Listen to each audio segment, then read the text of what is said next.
Au nom du Père et du Fils et du Saint-Esprit. Amen.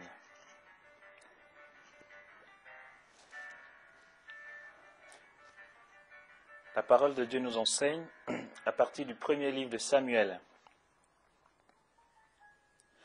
Le jeune Samuel servait donc le Seigneur en présence d'Élie. La parole du Seigneur était rare en ces jours-là. Il n'y avait pas de vision qui perçait. Or, un jour, Élie était couché à sa place, ses yeux commençaient à faiblir et il ne pouvait plus voir. La lampe de Dieu n'était pas encore éteinte et Samuel était couché dans le sanctuaire du Seigneur, là où se trouvait l'arche de Dieu. Le Seigneur appela Samuel et celui-ci dit « Me voici ». Il courut vers Élie et dit « Me voici puisque tu m'as appelé ». « Je ne t'ai pas appelé », dit Élie. « Retourne te coucher. » Il alla se coucher. Le Seigneur recommença et appela Samuel. Celui-ci se leva, alla vers Élie et dit « Me voici puisque tu m'as appelé. » « Je ne t'ai pas appelé, mon fils, dit Élie. Retourne te coucher. » Samuel ne connaissait pas encore le Seigneur et la parole du Seigneur ne lui avait pas encore été révélée. Le Seigneur recommença à appeler Samuel. Il se leva, alla vers Élie et dit « Me voici, puisque tu m'as appelé. » Alors Élie comprit que c'était le Seigneur qui appelait l'enfant, et il dit à Samuel « Va te coucher, et s'il arrive qu'il t'appelle, tu diras « Parle, Seigneur, car ton serviteur écoute. » Et Samuel alla se coucher à sa place. Le Seigneur vint et se tint présent. Il l'appela comme les autres fois. « Samuel, Samuel. » Et Samuel répondit, « Parle, car ton serviteur écoute. » Le Seigneur dit à Samuel, « Je m'en vais faire en Israël une chose telle que les deux oreilles en tinteront, et quiconque l'apprendra. En ce jour-là, j'accomplirai contre Élie tout ce que j'ai dit sur sa maison, du commencement à la fin. Je lui ai annoncé que je jugerai sa maison pour toujours, parce qu'il savait que ses fils insultaient Dieu et qu'il ne les a pas corrigés. C'est pourquoi, je le jure, à la maison d'Élie, ni sacrifice, ni offrande n'effaceront jamais la faute de la maison d'Élie. Samuel reposa jusqu'au matin. Puis il ouvrit les portes de la maison du Seigneur. Samuel craignait de raconter la vision à Élie, mais Élie l'appela en disant « Samuel, mon fils », et celui-ci répondit « Me voici ». Il demanda « Quelle est la parole qu'il t'a dite ? Ne me cache rien, que Dieu te fasse telle chose. » Et qu'il ajoute encore cet autre, « Si tu me caches un mot de ce qu'il t'a dit. » Alors Samuel lui rapporta tout, il ne lui cacha rien.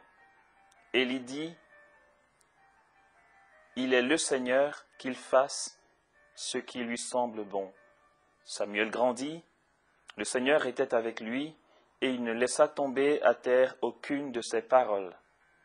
Tout Israël sut, depuis Dan jusqu'à Beersheba, que Samuel était accrédité comme prophète du Seigneur.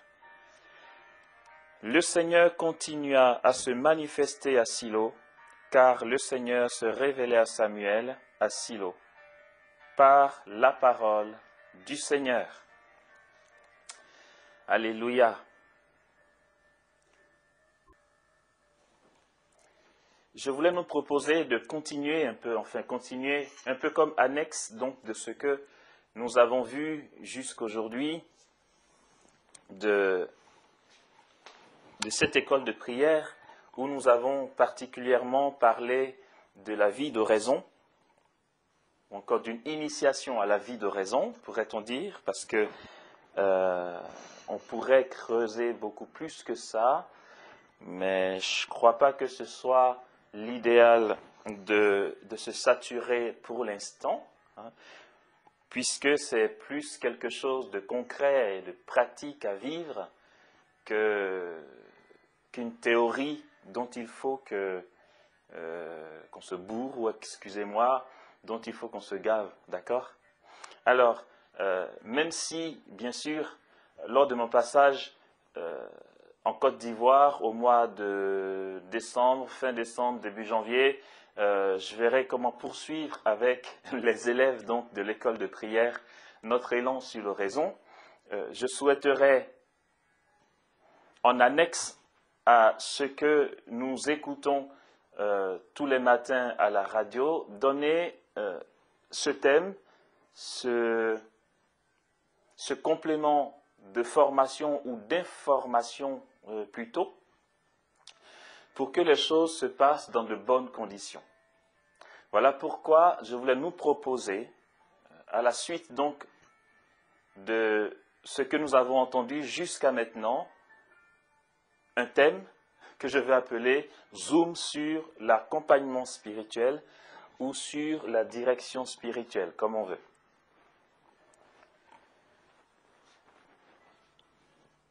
C'est vrai qu'au début de notre étape sur la vie d'oraison, on a eu à voir ce qu'est donc, selon la spiritualité ignatienne, le temps de consolation et le temps de désolation. Dans le temps de désolation, nous avons vu qu'il était important pour le chrétien, dans ce moment-là particulièrement, de se faire accompagner spirituellement par un aîné, une personne mûre, un religieux ou encore une autre personne, ou un laïc, si vous voulez, pour éviter de baisser les bras ou de se laisser écraser par un certain nombre de tentations, mais de manière plus juste dans le temps de désolation, par un certain nombre d'épreuves que la providence peut nous donner de vivre. Si ça a été le cas, sachons néanmoins qu'il ne faut pas attendre le temps de désolation pour se trouver un accompagnateur spirituel. Un chrétien devrait en soi se faire accompagner spirituellement. Nous avons plusieurs formes d'accompagnement que nous connaissons, que nous voyons, les gens vivre ou que nous vivons nous-mêmes. Mais ici, je voulais simplement, de par ma petite expérience personnelle, après avoir fait 14 ans dans une communauté religieuse, d'avoir rencontré pas mal de personnes, d'avoir reçu pas mal de formations, je voulais nous partager ici, donc comme une petite synthèse, qui serait un aspect, plus un aspect de l'accompagnement spirituel qu'une globalité, une généralité ou une finalité. C'est un aspect de l'accompagnement spirituel pour que chacun se porte bien, pour que chacun évolue dans de bonnes conditions, dans sa vie de prière, sa vie contemplative, mais sa vie chrétienne tout court. Par ailleurs, bien sûr,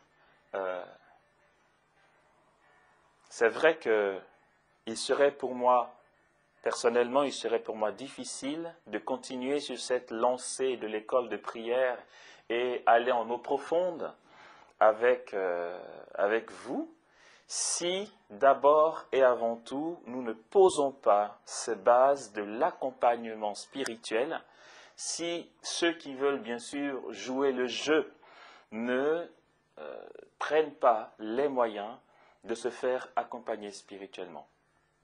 C'est très simple, c'est que la vie d'oraison, qui est noble, qui est super, qui est très très belle, pourrait très vite basculer dans pas mal de déviations si bien sûr il n'y a pas quelqu'un à côté pour nous aider à gérer ce que nous vivons, ce que nous sentons, ce que nous voyons, les manifestations de Dieu, les suggestions de l'esprit, parce que c'est vrai que c'est pas simple, on ne peut pas dire que c'est simple. Voilà pourquoi j'ai commencé donc par lire ce passage du livre de Samuel, du premier livre de Samuel, qui constitue l'appel du prophète Samuel, qui était un jeune homme, un jeune garçon, donc dans le temple, sur qui veillait le prêtre Élie.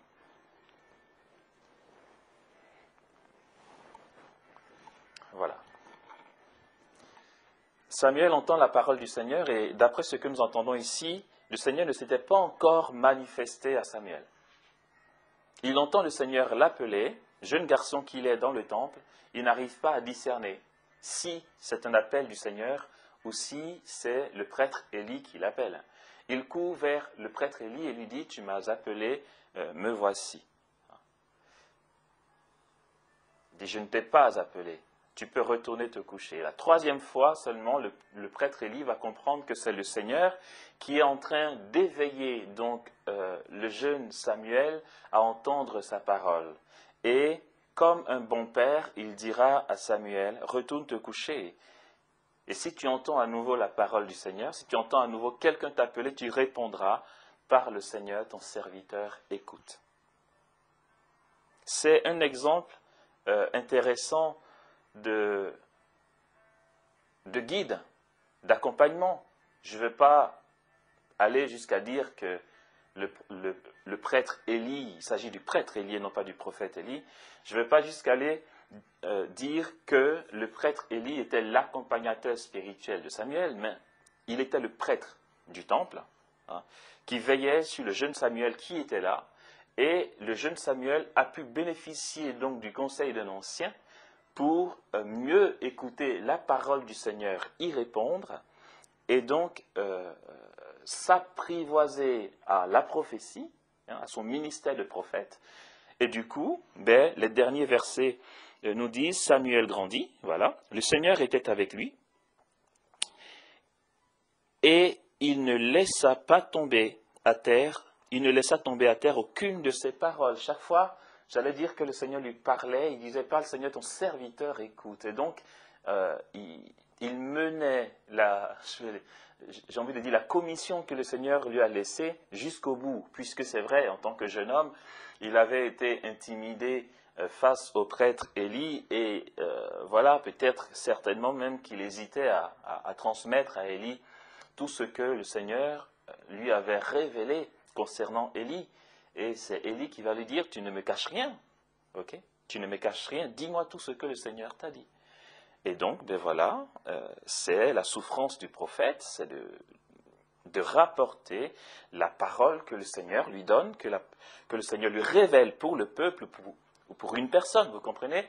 On aura le temps ou l'occasion de parler une autre fois de la grâce prophétique ou encore de la vie du prophète. Nous n'en sommes pas là, mais voilà, Samuel va apprendre, d'une part, à dire, parle Seigneur, ton serviteur écoute, et à écouter, d'une part. D'autre part, il va apprendre aussi du prêtre Élie, non seulement à écouter le Seigneur et à répondre à son appel, mais d'autre part, Samuel va apprendre du prêtre Élie à avoir le courage et l'audace donc d'annoncer ce que le Seigneur lui met sur le cœur pour telle ou telle autre personne. On ne peut pas penser que tout seul on s'en sortirait. Même le Fils de Dieu, le Christ, Jésus, en tant que Verbe fait chair, demeurant donc dans la Sainte Famille, s'est laissé enseigner par Joseph. Jésus a appris à lire la Torah, il a appris à écouter le Seigneur par la Torah, parce qu'il était juif et juif pratiquant, s'il vous plaît. Il a reçu toute la tradition juive de Joseph. Dieu se laisse enseigner. Le verbe, ça me fait bien marrer quand on entend ça, c'est que, c'est vrai, le Verbe éternel s'est fait homme, mais il est devenu homme 2 fois. Il est devenu homme 2 fois parce qu'il a pris chair de Marie, ça c'est le mystère de l'incarnation que nous connaissons, et il est devenu homme une 2e fois lors de sa bar mitzvah. La bar mitzvah, c'est le jeune juif qui devient homme, qui, à 12 ans, donc va dans le temple avec un rituel qui est propre aux juifs, et à partir de ce moment-là, il a le droit, lors des rassemblements d'adultes, de s'exprimer parce qu'il est considéré comme homme. Voilà. Donc Jésus est devenu homme à 12 ans. En fait, il est devenu 2 fois homme. Voilà. Enfin, voilà. Donc, même Jésus, le Christ, le Verbe fait chair, apprend de Joseph. Il écoute ses parents, il leur était soumis, il grandissait en sagesse devant Dieu, devant les hommes. C'est vrai que cette parole est dite pour Jean-Baptiste, mais Jésus, c'était pareil, c'était son cousin de toute façon. Voilà. Tout chrétien, sans exception, a besoin de quelqu'un pour l'accompagner spirituellement. Même le pape. On dit même le pape parce que c'est le vicaire direct du Christ. C'est-à-dire, dans l'Église, il y a le Christ, enfin il y a Dieu quoi, il y a le Christ, vrai Dieu, vrai homme, et après qui, il y a Saint-Pierre, donc dont les successeurs de Pierre qui sont donc les papes, nos papes. Même Benoît XVI a son accompagnateur spirituel. C'est une loi ou encore une logique d'anthropologie et même de vie spirituelle incontournable. Dans ce sens que on n'a pas, c'est une logique anthropologique, c'est qu'on n'a pas de recul sur nous-mêmes pour mieux voir, mieux percevoir le contour de ce qui nous arrive, de ce que nous vivons, de ce que nous percevons. C'est pourquoi ne pensons pas que ceux que nous allons trouver pour nous accompagner spirituellement ou encore ceux qui nous accompagnent déjà spirituellement ne sont pas accompagnés eux-mêmes. Et on a envie de dire, mais si lui-même a besoin d'être aidé, comment peut-il m'aider? C'est simplement, il peut t'aider pour la simple raison qu'il n'est pas toi. Il n'est pas toi, il est dissocié de toi. Ce que tu vis comme difficulté intérieure, comme combat spirituel, tu le vis d'une certaine manière. La souffrance s'accroît en toi parce que tu es le concerné. Celui qui n'est pas toi, qui est dissocié de toi, déjà ne vit pas tes douleurs. Il peut en compatir, c'est vrai, mais il ne vit pas tes douleurs, ce qui fait qu'il est beaucoup plus libre, beaucoup moins entravé que toi. Je dis moins entravé parce qu'il peut être un minimum entravé par sa compassion, et puis tant mieux d'ailleurs, ok? Mais il n'est pas toi, il est dissocié de toi, et du coup, il peut mieux percevoir ce qui t'arrive. Alors, il ne s'agit pas de prendre quelqu'un qui est seulement dissocié de nous, il s'agit de prendre quelqu'un qui est mûr, on va le voir, quelqu'un qui a la maturité et l'expérience nécessaires pour nous conduire, nous guider, comme ici, je veux dire, le décalage est clair, net et précis, le jeune Samuel et le prêtre Élie, je veux dire, il n'y a pas photo. Le prêtre Élie a une expérience en Israël qui fait qu'il peut discerner, lorsque Samuel accourt vers lui en disant « Tu m'as appelé, me voici », il peut discerner que c'est le Seigneur qui appelle Samuel de par son expérience. D'accord? Voilà. Alors, donc, l'importance de l'accompagnement spirituel qui donne un regard autre. Un regard autre sur nous-mêmes. Déjà, je ne vois pas mes yeux. Ce n'est pas à mes yeux que je vois toute autre chose, mais je ne vois pas mes yeux. Je ne vois pas ce qui me permet de voir. Je ne vois pas ma nuque, sauf à travers un miroir. Et ce miroir, ça va être le Christ, qui va nous révéler par sa lumière nos ténèbres, nos péchés, etc. Le Christ va s'exprimer à travers, dans sa providence, à travers une personne, qui vit avec nous, c'est une personne qui s'est laissée elle-même enseigner, qui s'est laissée conduire par le Seigneur, qui a su écouter la parole du Seigneur, entendre l'appel du Seigneur, qui au quotidien s'est trompé, s'est cassé la figure, est tombé, s'est relevé, a eu les reins solides, et qui s'affermit au fur et à mesure qu'il grandit dans son expérience spirituelle. Une personne qui a pas mal de tours dans son carquois pour t'éviter de tomber dans le ravin, de tomber dans la flaque d'eau, de te vautrer par terre ou de glisser sur la peau de baleine. Hein, d'accord? On va dire ça comme ça. Ok. C'est super important. Super, super important, voire même indispensable de se faire accompagner spirituellement pour grandir dans la vie spirituelle, pour grandir sûrement et certainement dans notre intimité vers Dieu, sans trop se tromper. Sans se tromper du tout même, j'allais dire, pour celui qui joue la carte de l'obéissance.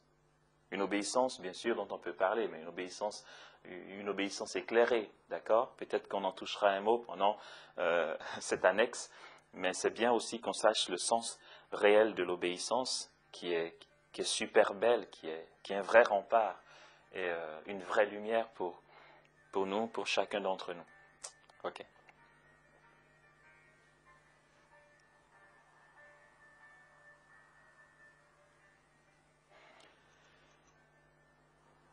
Alors, nous allons voir déjà ce que peut être le choix d'un accompagnateur spirituel.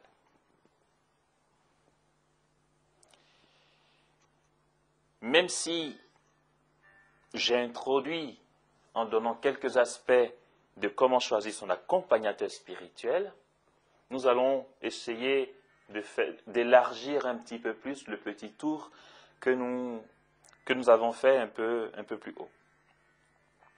Choisir son accompagnateur spirituel. Un accompagnateur spirituel n'a pas spécialement les qualités que nous lui voulons. Ou encore, n'est pas obligé d'être l'idéal du chrétien dont nous rêvons. Non. L'idéal de vie chrétienne. Il n'est pas obligé de vivre un idéal de vie chrétienne tel que nous le concevons. C'est vrai que autant prendre quelqu'un en qui nous avons confiance pour pouvoir mieux partager et mieux nous ouvrir à lui. Mais bien sûr, arriver à un certain niveau de liberté intérieure, de maturité, on ne va plus vraiment choisir. Si nous commençons une première expérience avec un accompagnateur spirituel, d'accord, je nous l'accorde, il est peut-être bien que nous nous approchions de quelqu'un avec qui nous nous sentirions à l'aise pour parler. Cela va partir du feeling de la personne, ok? C'est-à-dire, voilà, j'aime bien son feeling, je sens que je vais bien m'entendre avec lui, j'ai à cœur de parler avec lui, quand je le vois, j'ai envie de m'exprimer, je n'ai envie de parler à personne d'autre qu'à lui, c'est ok, c'est le côté feeling, c'est le côté ressenti, c'est le côté flair, si vous voulez. C'est pas mauvais, c'est très bien pour un début dans l'accompagnement spirituel et je nous invite tous à choisir nos accompagnateurs spirituels. De toute façon, il est hors de question qu'on impose à qui que ce soit un accompagnateur spirituel. Il ne faut pas imposer d'accompagnateur spirituel. Ça ne s'impose pas. Il vaut mieux éviter. C'est vrai qu'on peut dire à quelqu'un, celui-là t'accompagne. Point basta, il se la boucle, parce que cette personne qui a besoin d'être accompagnée a déjà un minimum de maturité et ça ne lui pose pas de problème de s'ouvrir au premier venu. Au premier venu, je veux dire à l'accompagnateur qui a été choisi. Je ne dis pas à n'importe qui ou à tout le monde. Voilà. Mais sinon, en fait, il vaut mieux éviter d'imposer un accompagnateur spirituel à qui que ce soit. D'accord? Ça ne peut que créer des gaffes et des complications plus tard. C'est à chacun de choisir son accompagnateur spirituel. Et c'est ce que nous sommes justement en train de voir. Comment se choisir cet accompagnateur spirituel? Si je perçois quelqu'un qui m'édifie, même si je dis qu'elle n'est pas obligée d'avoir les mêmes visions que moi, hein, c'est pas déconseillé en tout cas de se choisir quelqu'un qui nous édifie, quelqu'un qui est pour nous, entre guillemets, un modèle, parce que notre seul modèle c'est le Christ, hein, on est bien d'accord, mais il y a des personnes qui nous édifient et qui pourraient nous aider à mieux aimer le Seigneur. Ok, à ce moment-là, on va voir ces personnes-là, ou cette personne, et puis on peut lui proposer de nous accompagner. D'accord? Donc quelqu'un en qui nous avons confiance, quelqu'un qui nous édifie, quelqu'un dont la réputation nous édifie, hein, c'est très important, quelqu'un avec qui nous voulons partager. Ça peut être un laïc, ça peut être un prêtre, ça peut être un religieux. Mais il est mieux, bien sûr, de trouver quelqu'un qui a un minimum d'expérience et de maturité. Alors, ce qui est rigolo, c'est que pas mal de gens se laissent tout de suite interpeller par le prédicateur. Ouais, il a prêché, il y a eu des signes, des manifestations de Dieu par sa prédication. Il a une prédication bien structurée. C'est un marteau, sa parole, ce mec, au point qu'on se dit, je veux qu'il m'accompagne spirituellement. C'est lui que je veux choisir comme accompagnateur spirituel. Parce que, pourquoi? On l'a découvert dans une prédication où on a vu le Seigneur agir en puissance avec lui. Pourquoi pas? Mais pas forcément. Un prédicateur, un bon prédicateur, qui annonce la parole de Dieu dans la puissance du Saint-Esprit, accompagné de signes, hein, pour prendre le meilleur des scénarios, n'a pas spécialement les qualités d'un accompagnateur spirituel.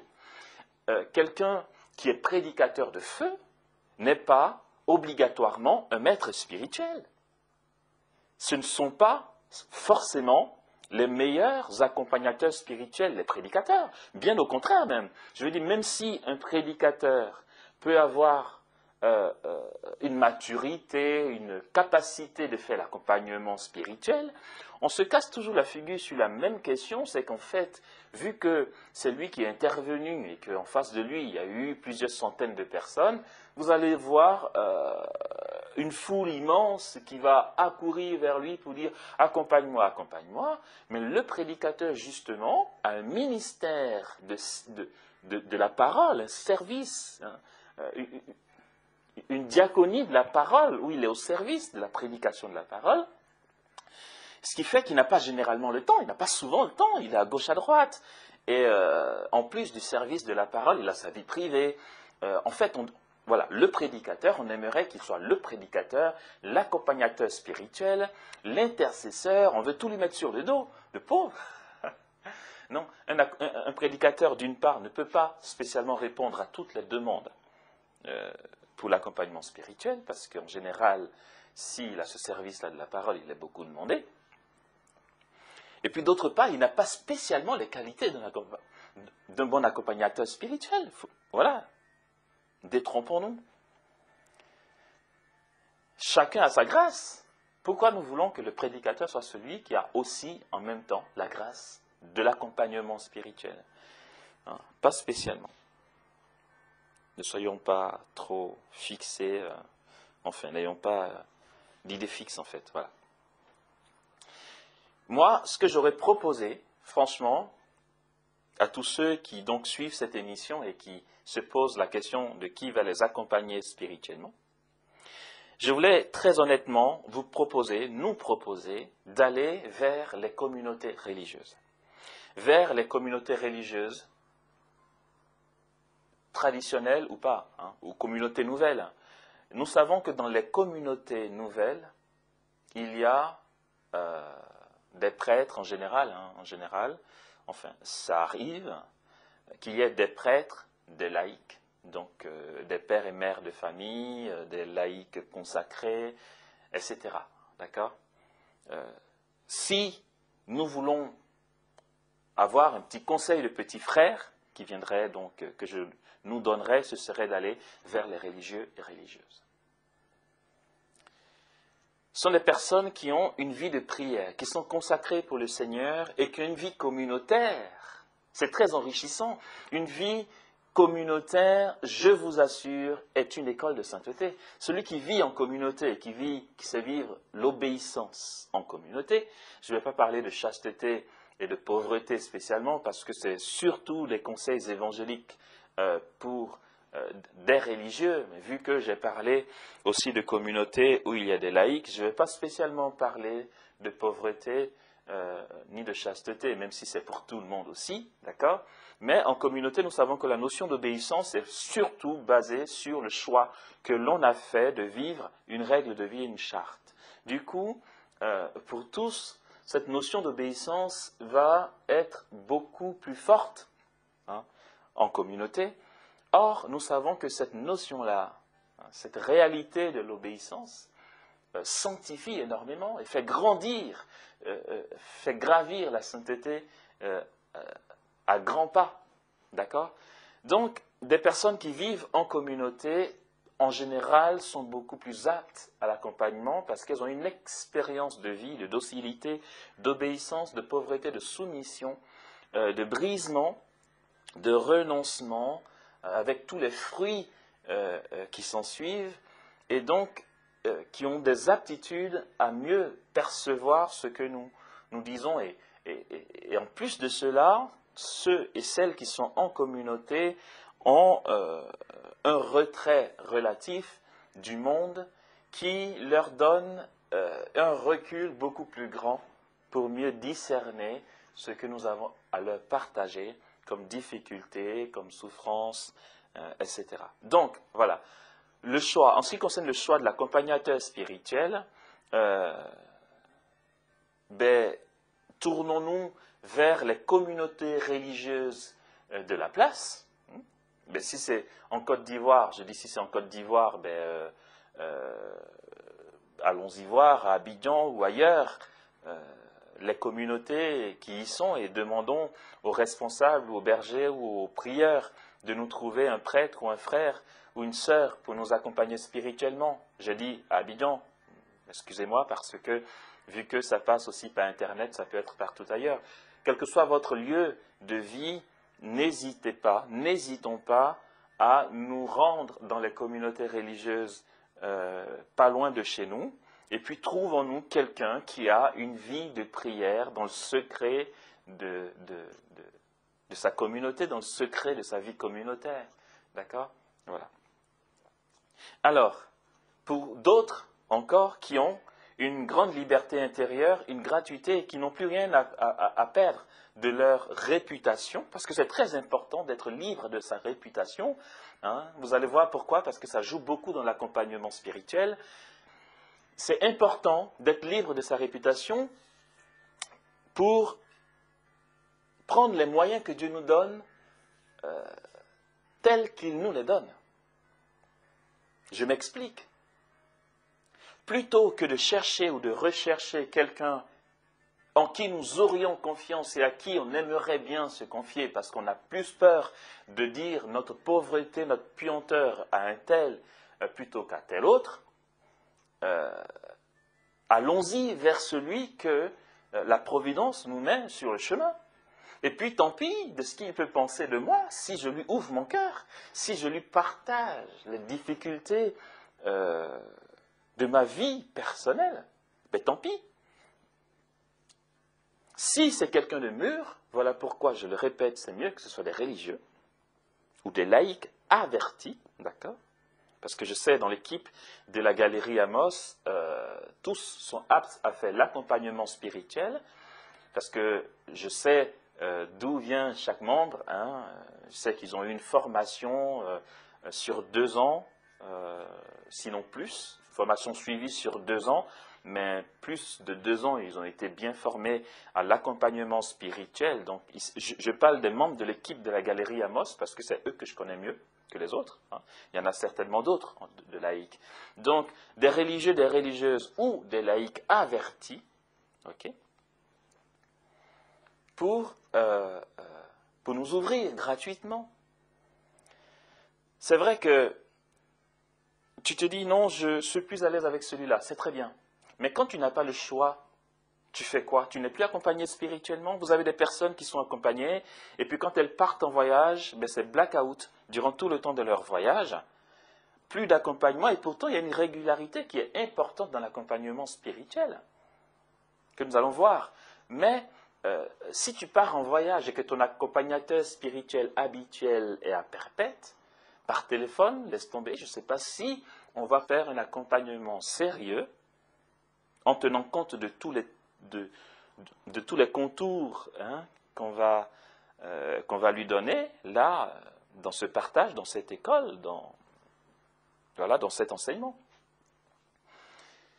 Si tu veux, tu peux garder ton premier accompagnateur avec qui ça se passe bien, qui devient un référent si tu veux. Mais ça n'empêche pas qu'en ayant une vue sur les grandes lignes de ta vie, tu aies, de manière ponctuelle pendant ton déplacement, quelqu'un à qui parler en temps réel. Parce que personnellement, ou du moins par expérience, pour avoir été responsable de communauté, pour avoir eu des responsables, pour avoir été grand frère des jeunes, pour avoir vécu une vie communautaire, tout simplement, je sais très bien que l'accompagnement spirituel qui aide vraiment est un accompagnement qui est censé être régulier et pas trop espacé. Ce que je propose à ceux que j'accompagne, c'est de se voir régulièrement, 1 fois par mois, 1 heure par mois. Voilà. Alors, quand tu es en déplacement, tu fais quoi? Moi, j'ai commencé à être accompagné spirituellement depuis mon entrée au renouveau charismatique, à la suite de ma conversion, c'était en 93. J'ai commencé à être accompagné, et puis ensuite, je suis entré à la communauté des béatitudes. J'ai fait 4 ans au renouveau charismatique, ensuite, je suis rentré à la communauté des béatitudes, où on m'a attribué un accompagnateur spirituel. Ça se passait très bien avec lui. Et puis ensuite, 2 ans plus tard, pouf, j'ai été affecté donc à Saint-Brelade en Bretagne, en France. Et puis là-bas, j'avais un autre accompagnateur spirituel. Il faut tout recommencer à zéro. Eh bien oui, je ne vais pas dire à celui qui est ici, écoute, je préfère garder le contact avec toi, je vais t'appeler au téléphone. Attends, les factures, ce n'est pas moi qui les paye. Donc je veux dire, voilà, je ne peux pas par téléphone continuer l'accompagnement spirituel. Je prends avec ce que le Seigneur me donne là. Et donc, j'arrive dans une autre maison, et puis j'ai un autre accompagnateur spirituel, ça se passe super bien, et puis 2 ans plus tard, hop, je déménage, je pars ailleurs, et puis là, j'ai un autre accompagnateur spirituel, s'il vous plaît. Et de fil en aiguille, on bouge. Mais lorsque tu es conduit dans un endroit, et que là, tu n'as pas spécialement le temps de trouver, d'observer, parce que tu as peut-être 3 mois à faire, tu as 5 mois à faire, ou 1 année, on va dire. Tu peux en faire plus, mais supposons que tu n'as qu'1 année à faire. Tu vas prendre quoi? Tu vas prendre 6 mois à observer pour savoir avec qui tu veux être, celui avec qui tu peux partager. Ouais, j'attends, j'observe pendant 6 mois. Et puis pendant les 6 premiers mois, tu n'as pas vraiment d'accompagnateur spirituel parce que tu observes. Tu fais ce que tu veux, je veux dire, ce n'est pas la mort non plus. Mais je parle ici à des personnes qui souhaiteraient quelque chose de sérieux, une croissance réelle et sérieuse dans l'union à Dieu, protégée de toute forme de déviation,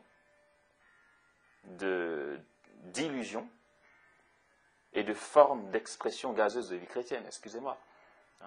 Je ne veux pas être rigide, mais je fais un effort pour nous présenter des manières de fonctionner qui nous aideraient. Voilà. Alors, pour ma part, ce que je faisais, dès que j'arrivais quelque part, je voyais qui de droit, le responsable du coin, pour dire, trouve-moi un accompagnateur spirituel. Est-ce qu'un tel, ça te dit? Si tu penses que c'est bien pour moi, ok, voilà, basta. Et puis voilà. Je suis arrivé dans un pays, et puis mon responsable me dit, ben, écoute, t'as qu'à aller voir les franciscains qui sont à l'autre bout, ils vont peut-être t'accompagner. J'arrive, écoutez, je ne vais pas prendre le temps de dire, enfin, je ne veux même pas demander aux prieurs de faire passer devant moi tous les frères qu'il a dans sa maison et que je regarde s'ils ont de beaux yeux, si leurs têtes me reviennent, avant de choisir et dire c'est celui-là qui va m'accompagner spirituellement, c'est à lui que je veux m'ouvrir. Je suis désolé, je pars, je rencontre le prieur, je lui dis j'ai besoin d'accompagnement spirituel. Il me dit ben écoute, je peux te conseiller un frère ou un prêtre. Je dis ok, ben voilà. Et puis me conseiller quelqu'un et puis cette personne m'accompagne. Je ne sais pas quelle est la vie de la personne, j'en sais rien. Mais tout est-il qu'il y a la notion de mandat que j'aborde maintenant. Le mandat de l'accompagnateur spirituel, c'est très important.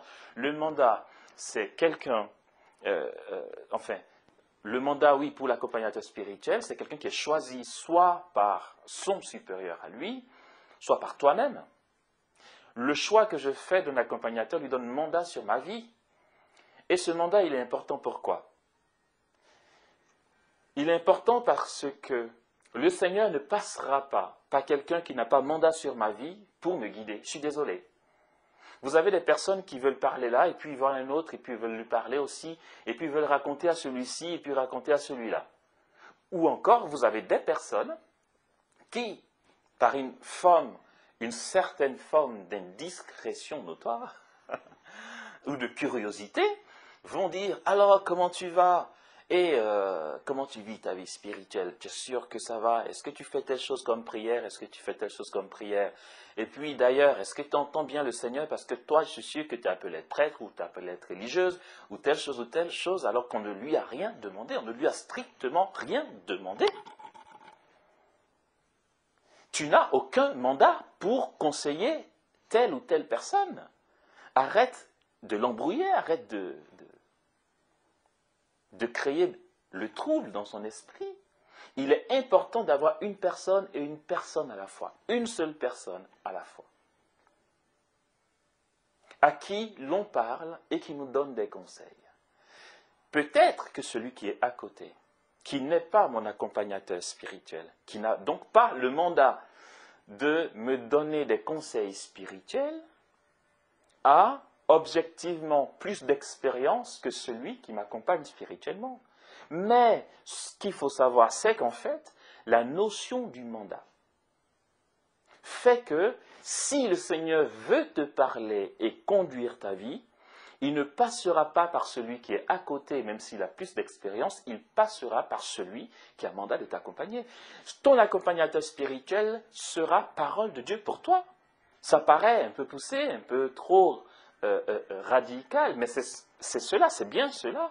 La notion d'accompagnement spirituel, lorsqu'une personne est choisie pour accompagner une autre, le Seigneur passe par elle, même dans ses erreurs.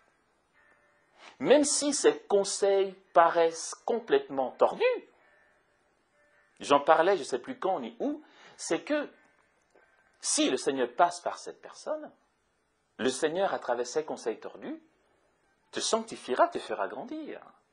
Et tu seras sanctifié en suivant ses conseils, non pas parce que le conseil en lui-même est spécialement juste, mais parce que tu es couvert par la confiance que tu mets en cette personne et par l'obéissance que tu lui dois de par son mandat. Oui, mais écoute, Amos, c'est quoi la question de confiance? Parce que confiance, ouais, c'est bien gentil la confiance, mais si la personne est déglinguée, c'est chaud. Ok, si la personne est déglinguée, hein, vous changez d'accompagnateur spirituel. Mais tant que c'est cette personne qui vous accompagne, c'est une question de foi en ce que Dieu peut faire, même avec des chemins tortueux. Voilà, tout simplement. Ah, c'est un peu chaud comme attitude face à l'accompagnement. Ben oui, je suis désolé, mais c'est comme ça que ça marche. Tu fais confiance en celui qui est là. Alors, c'est quoi la notion de confiance? Face à celui qui a le mandat.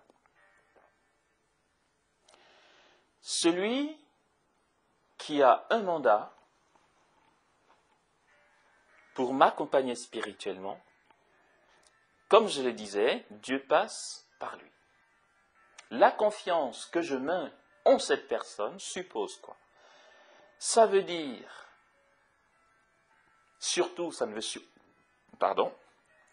surtout pas dire que je mets ma confiance en un mortel, hein, car la Bible dit, tu ne mettras pas ta confiance en un mortel. Okay? Il vient de la poussière, il retournera à sa poussière. Malheur à celui qui met sa confiance en un mortel. Alors, c'est quoi le sens de la confiance quand on dit je suis censé te faire confiance, je fais confiance à un tel, je fais confiance à une telle. La confiance que tu vas avoir en ton accompagnateur spirituel, ça va être quoi? Ça va être j'ai confiance en ce que Dieu permet sur ma vie. Je crois que tout ce que Dieu permettra que tu me dises ou que tu me fasses entre dans sa providence et dans son plan d'amour sur ma vie. Autrement dit, je ne m'inquiète pas de ce que tu peux me faire ou de ce que tu peux me dire si Dieu ne le permet pas. Ce ne serait pas bien pour moi, ce serait pour ma mort éternelle. Le Père, ou du moins ne l'aurait pas permis. Mais si Dieu permet telle chose, je crois que tout concourt au bien de ceux qu'il aime. Donc je crois que ce qui m'arrive là par toi est permis par Dieu et qu'il y a là-dedans une bénédiction. J'ai confiance en Dieu. Quand on dit j'ai confiance en une personne, en telle personne, cela suppose j'ai confiance en toi, en Dieu. La confiance que j'ai en toi est une confiance en Dieu. Je place ma confiance dans le Seigneur et je m'ouvre à toi. Du coup, si c'est le Seigneur que je regarde, si c'est en lui que je mets ma confiance pour m'ouvrir à toi, je sais que le Seigneur en qui j'ai confiance ne permettra rien venant de toi qui me nuirait. Voilà. C'est ça le sens de la confiance. Donc, face à l'accompagnateur spirituel, il nous faut un minimum de confiance dans ce qu'il va nous donner de vivre. C'est vrai, peut-être que certains ils vont se dire « Oh là là, je suis mal barré », c'est-à-dire j'ai déjà fait le choix d'un accompagnateur spirituel. J'ai demandé, par exemple, au père un tel de m'accompagner. Il a dit oui. Ça fait déjà plusieurs mois qu'il m'accompagne spirituellement. Sauf que, entre-temps, j'ai opté pour une communauté nouvelle ou une fraternité naissante ou encore le renouveau charismatique ou encore tel mouvement d'église qui n'est pas, excusez-moi l'expression, qui n'est pas sa tasse de thé. C'est-à-dire, je vais prendre l'exemple typique, c'est le prêtre qui m'accompagne spirituellement est anti-charismatique. Voilà. Mais je suis mal barré. Comment je fais? Mais tu as deux possibilités. Soit tu décides de changer d'accompagnateur spirituel, c'est ton droit, pour aller voir quelqu'un d'autre, mais je ne te garantis pas que ce quelqu'un d'autre sera spécialement la parole qu'il te faudra pour mieux grandir. Voilà. Mais tu as le choix.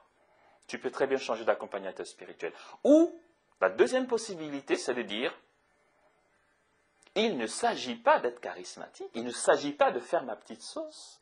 Si le Seigneur me veut grand, méga charismatique, il passera par les conseils de ce prêtre dont la sensibilité n'est pas le charismatique, pour me conduire. Ça va peut-être passer par des périodes douloureuses pour toi, mais ça va peut-être beaucoup plus te faire mûrir, ça va beaucoup plus t'incarner, te donner d'être beaucoup plus réaliste, plus humble, plus pauvre. Le Seigneur passera par ce prêtre pour te faire grandir dans ta vie charismatique, par un chemin que tu ignores, que tu ne sais pas, et qui appartient à Dieu seul. Voilà, tout simplement. On n'a pas à s'inquiéter. Je mets ma confiance dans telle personne qui m'accompagne, même si sa sensibilité est différente de la mienne. En dépit de l'accompagnateur spirituel, donc je profite donc pour parler de cette notion de confiance, nous sommes appelés à nous faire confiance les uns les autres dans l'Église, ou même sur la terre, tout simplement. La confiance que j'ai même dans le plus malfrat des hommes sur la terre est la même. J'ai un malfrat en face de moi et je lui dis, viens, je t'héberge. Et puis au matin, je me rends compte qu'il m'a tout piqué, il est parti avant mon réveil. Je lui pardonne, bien sûr, parce que je suis appelé à lui pardonner. Ici, je suis dans l'extrême radicalité de l'évangile. Et puis, 2 jours après, il revient frapper à ma porte en me disant « Je suis désolé, j'ai pas où dormir, veux-tu bien m'accueillir ?» Et moi, comme un gogol, je lui dis « Ok, viens, parce que Jésus dit « Tu ne te détourneras pas de celui qui veut t'emprunter. » D'accord ? S'ouvrir aux pauvres, qui est Jésus. Voilà, je suis provoquant, mais c'est l'évangile, je suis désolé, voilà. Ok, je t'ai pardonné, je peux t'accueillir chez moi. Tu l'accueilles une deuxième fois, il te fait la même crasse, et que dira l'entourage? Mais t'es gogol, mais t'es complètement timbré, mon gars. Attends, il t'a volé une fois et tu l'accueilles une deuxième fois. Voilà, ben, il t'a encore bien piqué, tant pis pour toi. Et puis une troisième fois, vu que tu le lui as pardonné, encore, il te dit, pardon, est-ce que tu veux bien m'héberger? Parce qu'en fait, je ne sais pas où dormir. Et puis toi, tu dis, ok, viens. Et puis il te fait la crasse une troisième fois. Es-tu prêt à l'accueillir une quatrième fois? J'ai envie de te dire, oui, il faut que tu l'accueilles. Il faut que tu lui fasses confiance. Ouais, mais bon, Amos, on n'est pas tout à fait d'accord. Je suis désolé, mais c'est ça. Voilà, ce qu'on en pense, je veux dire, excusez-moi, mais je m'en fous, parce que ce n'est pas moi qui invente la religion. C'est l'évangile. La quatrième fois, tu es censé l'accueillir. Parce que quoi? Parce que tu lui fais confiance. Simplement parce que tu lui fais confiance. Oh, c'est chaud, ouais, c'est chaud. Tu lui fais confiance. Tu fais confiance en Dieu. Tu fais confiance au fait que si Dieu a permis qu'une quatrième fois il te vole, c'est qu'il y a une bénédiction derrière. C'est gogol. Je vous assure, c'est complètement idiot. Mais c'est la radicalité de l'évangile. Celui qui vit radicalement l'évangile a des tendances idiotes. Selon la vision humaine, bien sûr. Voilà pourquoi la croix est scandale pour les Juifs. C'est un scandale que Dieu meure, que Dieu fasse confiance à l'homme jusqu'à la mort. Voilà. Si on n'entre pas dans cette dynamique de la confiance en Dieu par l'accompagnateur spirituel, ça va être difficile. On va tout le temps être en train de changer d'accompagnateur spirituel parce qu'on va se dire, ça ne me convient plus. Voilà. Quelqu'un qu'on choisit, on se dit, c'est avec celui-là que je grandirai vers le Seigneur. Et puis basta, allez, c'est parti. Et que ça saute. Voilà. Pour revenir sur mon exemple, et que ce soit bien clair, parce que n'allez pas dire non plus que vraiment on n'est pas d'accord avec ce qu'Amos a dit, il ne faut pas exagérer, c'est parce que l'Évangile a dit, etc. Je suis désolé, c'est ce que l'Évangile a dit. Par contre, moi personnellement, si j'aurais fait le choix, la troisième ou la quatrième fois, de dire à cette personne, je ne t'accueille pas chez moi parce que tu m'as déjà volé 3 fois, ça ne sera pas parce que je ne lui fais pas confiance. Ça va être quoi? Ça va être, écoute, je te fais confiance et je fais confiance en ce que Dieu permet dans ma vie par toi, même si c'est le vol. Mais puisque je suis le gardien de mon frère et que je suis censé, par charité pour toi, t'aider à te sortir de ton vol, je ne t'accueille pas parce que je ne veux pas te donner l'occasion et les dispositions qui te sont favorables au vol, tout simplement. Donc pour toi, non pas parce que je n'ai pas confiance en toi, j'ai confiance en toi. Ce que tu veux me faire, tu ne peux pas le faire si Dieu ne le permet pas. Et puis, si tu le fais, c'est que Dieu permet, donc il y a une bénédiction. Donc ce n'est pas le problème, ce n'est pas que je n'ai pas confiance en toi. J'ai confiance en toi, mais comme en plus de la confiance que j'ai en toi, je t'aime et que je veux te faire grandir, car on grandit tous vers la sainteté, je vais te dire non, je ne t'accueille pas, parce que chez moi tu es tenté de voler, et je vais t'épargner d'être tenté de voler. Voilà. Voici comment il faut fonctionner et raisonner. Du coup, je pourrais dire non, je ne t'accueille pas cette fois-ci. Pourtant bien.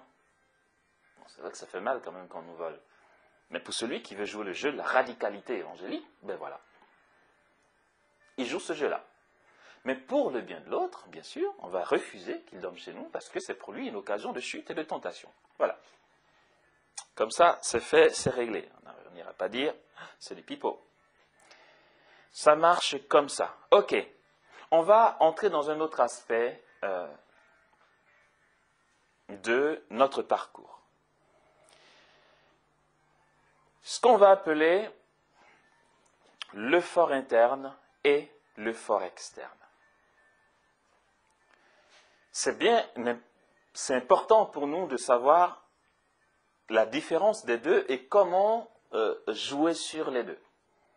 C'est très important car ça peut nous éviter de grandes erreurs, de grosses erreurs. D'accord ?